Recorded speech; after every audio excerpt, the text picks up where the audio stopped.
tube shave fans, super curve honing fans, type 2 diabetes rescued by keto fans, and carnivore fans built here. It is Sunday, 23rd of June. I'm gonna do a shave that I needed. I've been occupied with my plumbing. At the end of this video, I'll put a couple of clips in there of what I did with my water system and how I resolved it. Not my best work, but it's not leaking. Okay, so brush, I'm just using my Sterling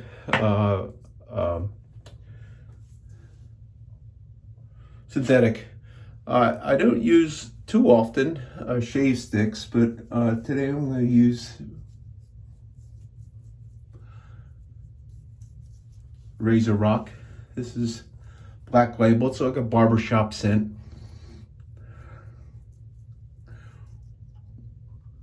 Which barbershop scents kind of run the gamut on a lot of things. I think one of the things about using a shave stick is it kind of allows you to work the soap into your skin ahead of time, more so than with a brush. One of my mentors, he always used a shave stick. Matter of fact, he got away from straight razors, and all he shaved with was like shave sticks and shavettes.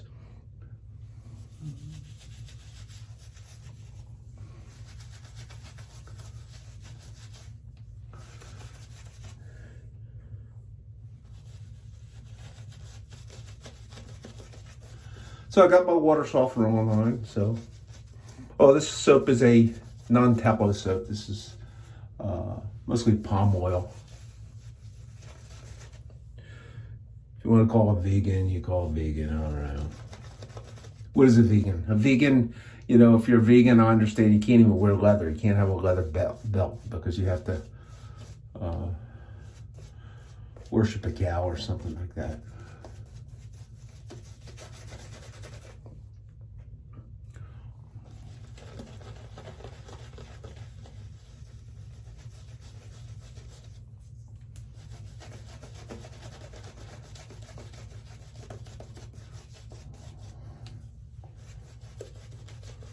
This is something I usually don't do. I usually don't face lather. I usually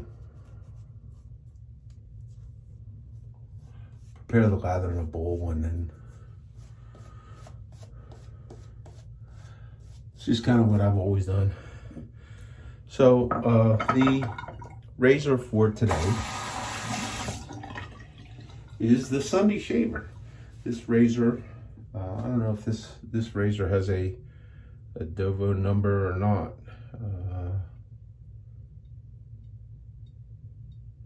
Looks like it's 16. I haven't used this enough. This is starting to get a little bit of a patina to it.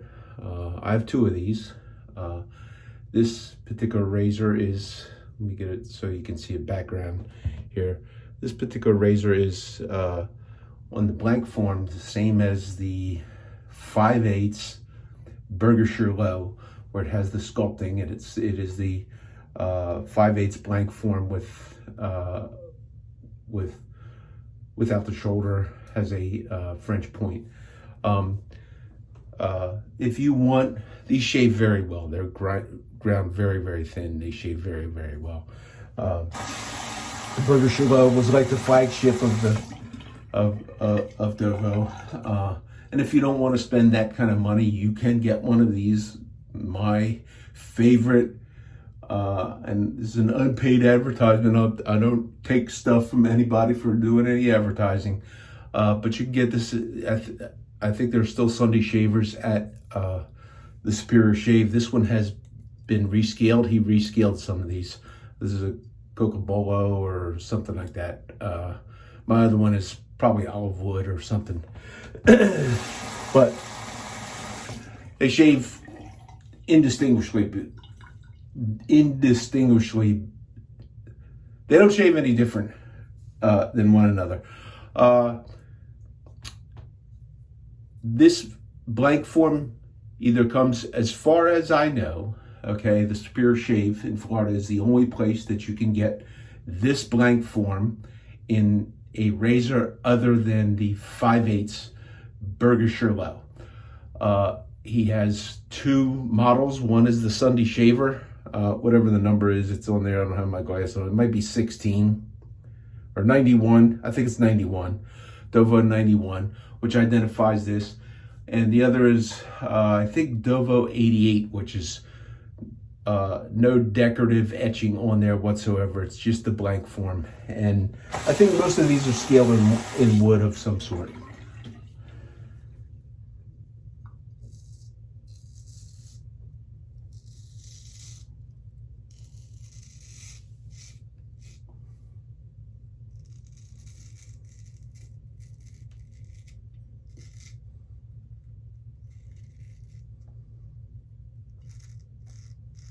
I've seen these on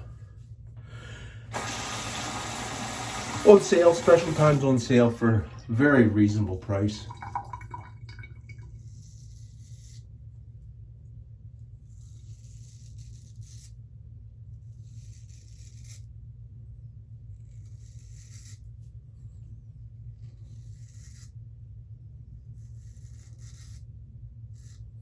These are limited run type things. Whether they'll be a collector's item in our time or not, I doubt it.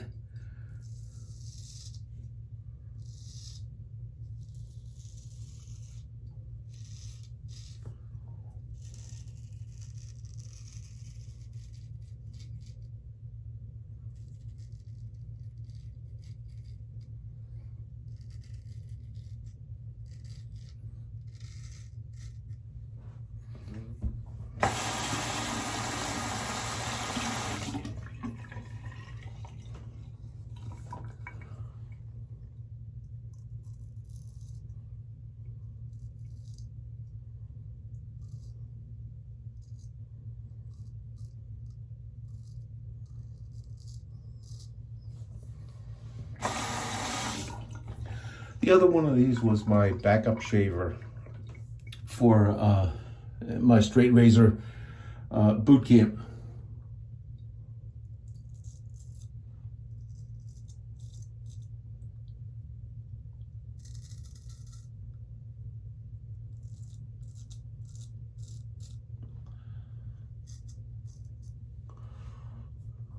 There's a blemish there. I didn't feel like I got myself.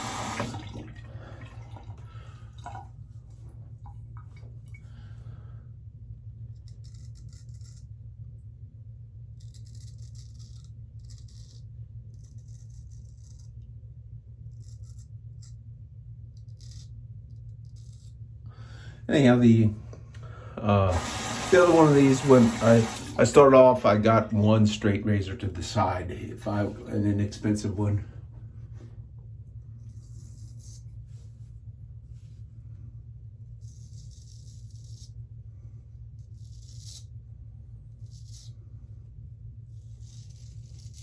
And how I decided I was going to start, I wanted to learn the technique of straight razor shaving before I learned honing, knowing that I was going to have to learn honing.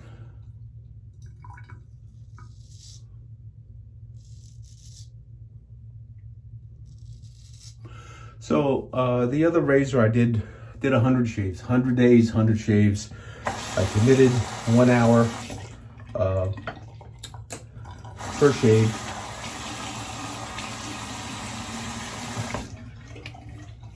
Which in the beginning I used it very quickly. Within a week it dropped off, and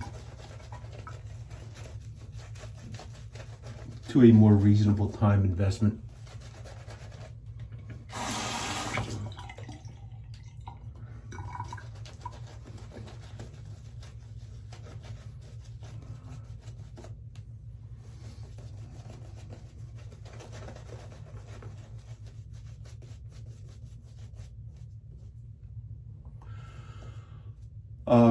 I probably did myself a favor in the beginning by not really knowing how to sharpen and strop, because I'm pretty sure that my stropping technique was pretty crappy. Because what I would do is I would shave with the one and then occasionally shave with the other Sunday shaver to balance and check my edge. That other Sunday shaver lived on for, I only used that as a gauge for sharpness.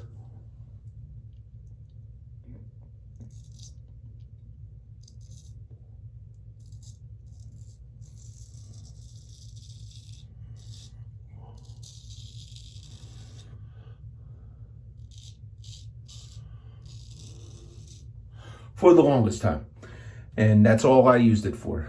I got this one because I wanted something to regularly shave with.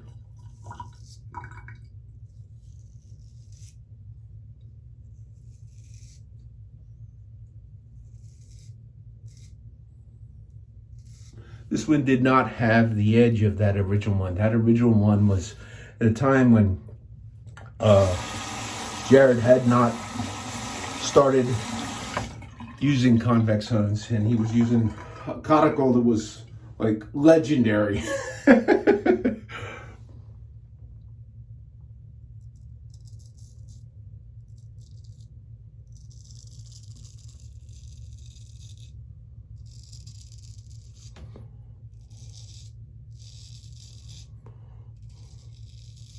don't know if he still got that one or not, but it was a delightful edge, conical edge. And I used it for a long time before I ultimately had to rehone it. This one didn't come in quite as well.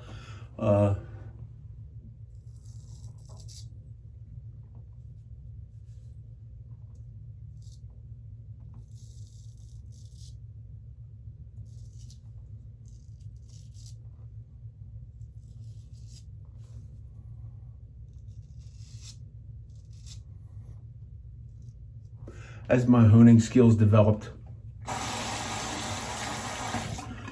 I eventually worked on this a couple of times. I actually sent this out to a couple of professional honers.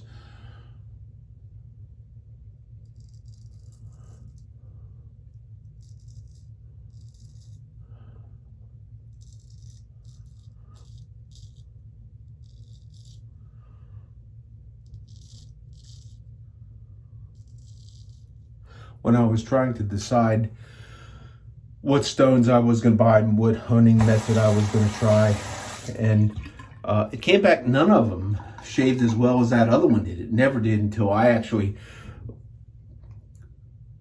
became successful with convex hones, and I've since exceeded, I believe I've exceeded where that one was.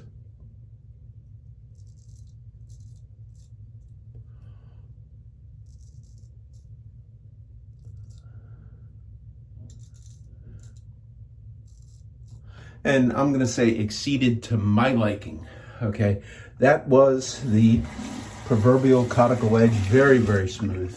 Okay, maybe not quite as sharp. I seem to think I like the edges a little bit more aggressive than that one was, but that was always a good shaver, very comfortable.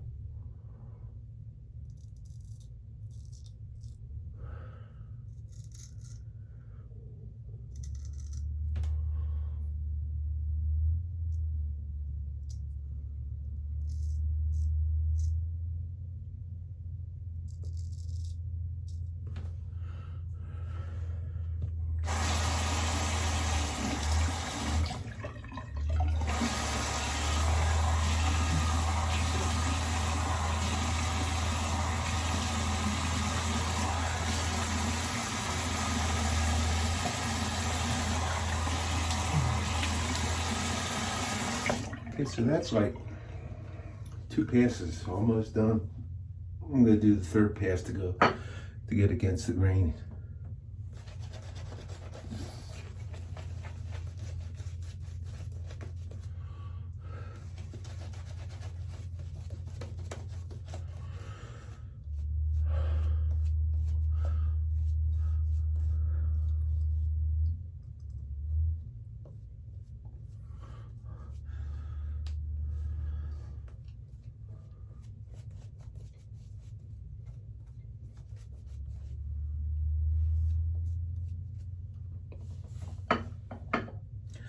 Now I'm gonna quantify something I said.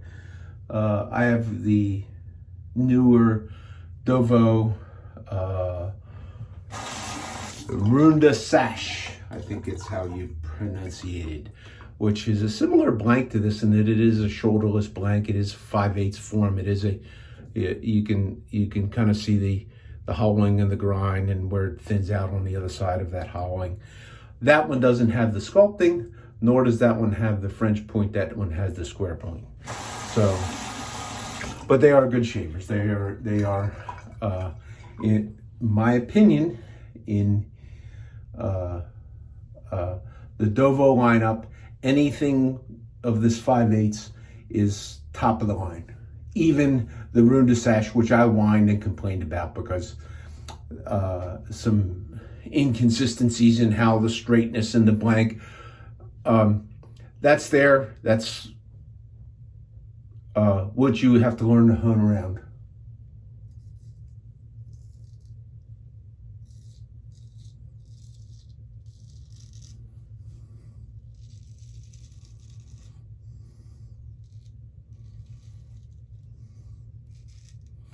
I forget how many places I sent this razor to.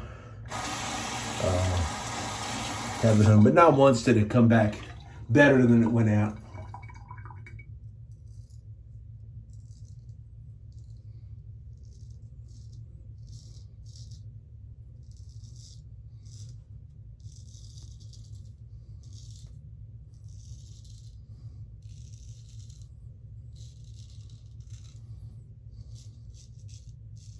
Not trying to make any kind of a dig or anything like that.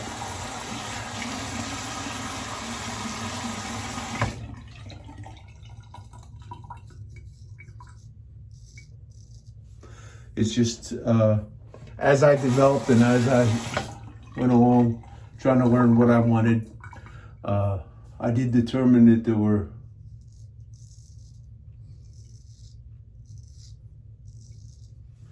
for me, I could be wrong, and one was done on Shapton glass.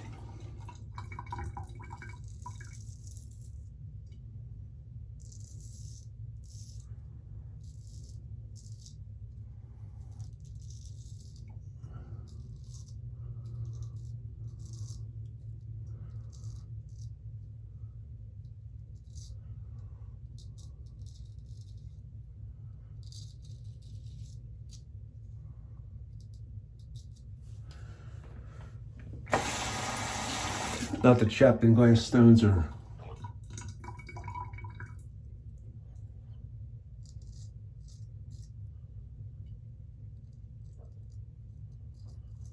should be considered bad.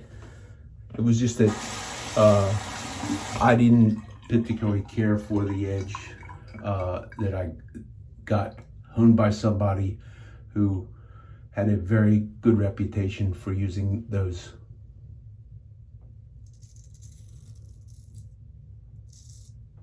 stones.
So I believe that's going to be the shave. Let's see how smooth it is.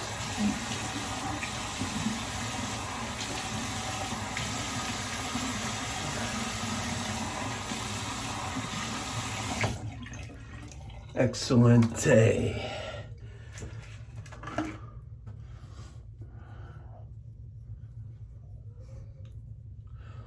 little bit of alum.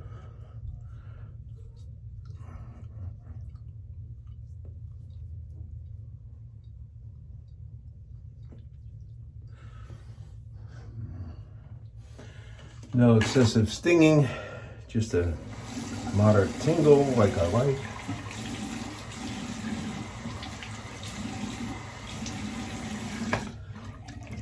Moderate tingle to a little bit more than that is good. But that was good.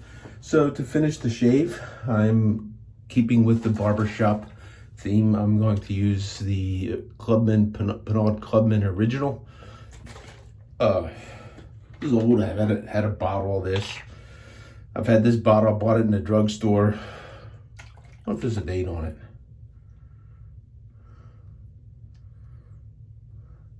There's maybe a date code on there.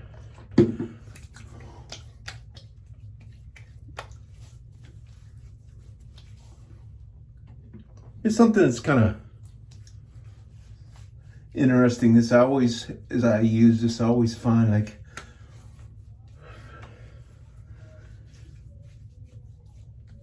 revelations of new and different little scents kind of coming out. Like in the beginning, when I sprinkled this on my hand, I smelled a lot of citrus, which is I think there's some citrus in there. I don't know, but it's nice. It'll eventually kind of dry down to a powder type smell. And speaking of powder, I'm gonna do a little bit of a powder.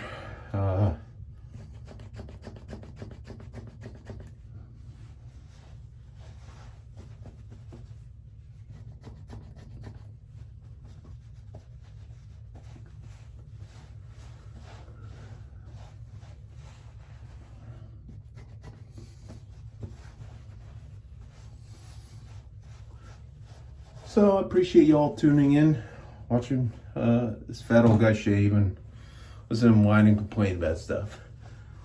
But I'm so glad the plumbing's completed. It's a tough job and always running back, forget this, forget that, but it's done. Here's the video on that if you want to watch it. If not, this is the end of shaving. Skip out and I'll catch you on the next shave. Is Bill out. Bye.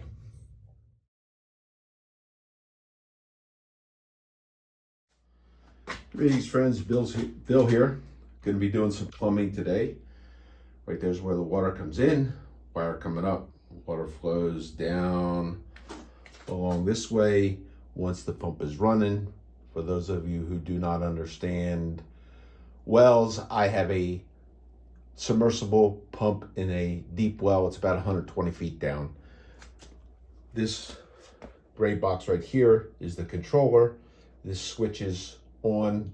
This one is set to switch on at 40 pounds, switch off at 60 pounds, which is balanced against a air pressure charge in this tank here.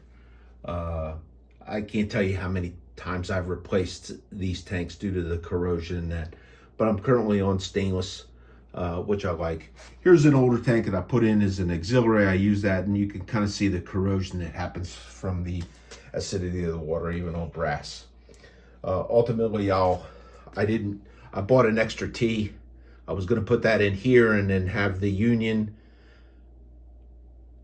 so that you could just replace the tank and just replace the stem pipe. I did not do that because this was really fixed in there, and I figured that once you loosen these, they're really difficult to get them to perfectly seal up again. After the stored water in the tank is pressurized, it comes to treatment. I initially put a spin down sediment filter, which you come by occasionally and open that valve up and it squirts any little sediment in there that is accumulated in there down into a bucket, or you could run a hose to a drain. I neglected to initially put in a bypass, so this bypass was an added thing. just in case something happens here, I can shut off, and open, and have water coming through. If I want to ever backwash this, I can close this valve and I can actually backwash this filter. Jury's a little bit out for me, whether that's of any benefit. It looks kind of crappy, and this has been clean as it's going to get. This can still allow water to flow through, but these eventually do clog up bad enough that you have to replace them. The water right now flows through up to the house, which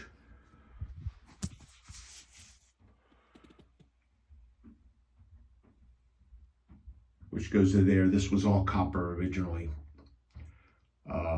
We're shut off here and we're shut off there, which is the water treatment. This first step in water treatment is an acid neutralizer. It uses a calcite media, which is like a crushed marble, goes in this tank. This controller allows the water to flow down, be treated for acidity, and then move back into the next step in the system. Occasionally, about every 7 days, this will go into a backwash and theoretically purge any contaminants that are in there down through the system. This is what failed. This right here. It locked up somewhere on a semi backwash or something, and it was allowing calcium carbonate, the coarse media, to flow down into my water softener, and it destroyed the seals in that head. I'm going to replace this head. The gentleman, the company who sold me this, carries the rebuilding kits for this. It's a little bit more complicated. It costs almost as much as it would to replace this entire head, but he tried to sell me in the beginning an upflow, and I decided I'm going to try this. My concern with the upflow was having calcite media move into the system, but I'm going to damage that, which is what had happened. I'm going to cut all this out, put that other head in. I'm going to put a spin down sediment filter somewhere in this area before I go to the water softener. I'm going to rebuild the water softener. This head is a clack. There's only a couple companies that make these things. I'm sorry. This is a Fleck. Okay. This is made by Clack. The upflow head that I'm going to put on there is also made by Clack. They have different type connectors. And a lot of times you can't buy from these people directly. You have to buy through a distributor. This I found is pretty easy. This back part of it is pretty common. It's been around for decades. They change the heads, and different companies have their own brand and all that kind of stuff. But inside of there, inside of here, in this area, is this thing that has a valve, and there's a piston that moves, that hooks in there, and it moves in and out and channels water through the valves, and there's a couple other parts that are replaceable. And it appears that this is a pretty easy thing to service. So I'm going to attempt that. Hoping I'm not regretting my decision not to replace the media in there. I think the media is still good. If not, this is easy enough to disconnect, but it's a messy, messy job to drain the media out of there, to get that drained out and to replace that. But that is ultimately something I'll probably have to do. Then after that treatment, then it's going to go back. This will be opened. This will be closed. And my softened, treated water, hopefully by the end of the day today, will be flowing once again into my system. This is Bill. Okay, so here I am at the end of my project. That right there is the offending animal for all the problems I've had. This whole thing took me a little bit longer to do than I had originally wanted to. there's the tank. This definitely does, if you look at that, it definitely looks like a bit of a rank amateur job. When I position the new head, which is that right there, it's in bypass right now. But when I snugged that up onto the tank, it was exactly around the other side of the tank. This was the inlet, and this was the outlet.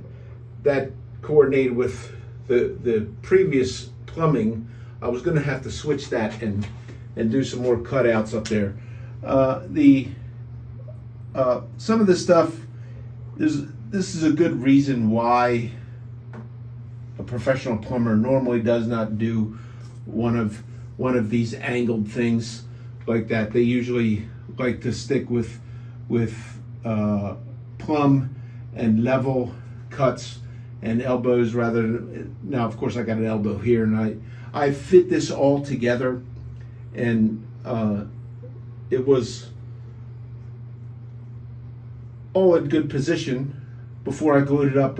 Unlike copper, where you can fit these things together and start soldering the copper joints together, these you have to take apart and then you have to glue, and once you glue, you put a piece in and you give it a twist, and even though I put marks on there to get the positions, you can kind of see it's a little bit crooked, but it is serviceable. This tank just took forever to backwash out, and right now I'm still not 100% sure, so that is why I have kept it out of the system for now. I'm going to put it, I had it in, and I'm going to take it out. There's the sediment filter I put in where I have a bypass, so I'm in service now. If I want to go out of service, I close, open this, and that runs directly into the water softener. The water softener, that right there, that was very, very easy to rebuild. If you are a person interested in a water softener and you look at them, ask them what kind of valve they use. That is a clack valve. It is very, very easy to rebuild. That was the easiest part of the whole job. I had several runs to the plumbing supply store. Ultimately, I've got it where I'm catching anything that comes from this tank before it goes in there to keep it clean. But here is the schematic, the drawing. These things just kind of snap off, okay? And here is the internal parts of the head that you replace, and there's a couple of parts in here that you replace really simply. You know, there is a wrench that you could get to use that, which I did get, and basically the parts that you change out are those parts right there.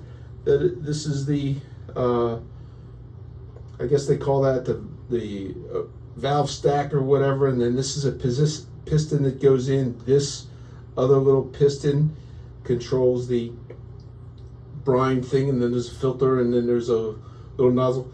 These couple of things aren't bad, but they say when you replace this, and this, they should go as a unit. It's probably about a half-hour job to do that. I'm hoping that in my lifetime I won't have any repeat of that, because this doesn't go in the backwash. There's nothing mechanical going on here. This all just, it's an upflow. The media is in here, and it's just continually upflows. But I did not think that I wanted to trust it. That filter right there is capturing some stuff right now. That is a 500 mesh. I forget how many microns that is. I'll probably go to a coarser one once I'm a little bit more comfortable with it, and that I've got this tank purged of any residual sediment that was in there.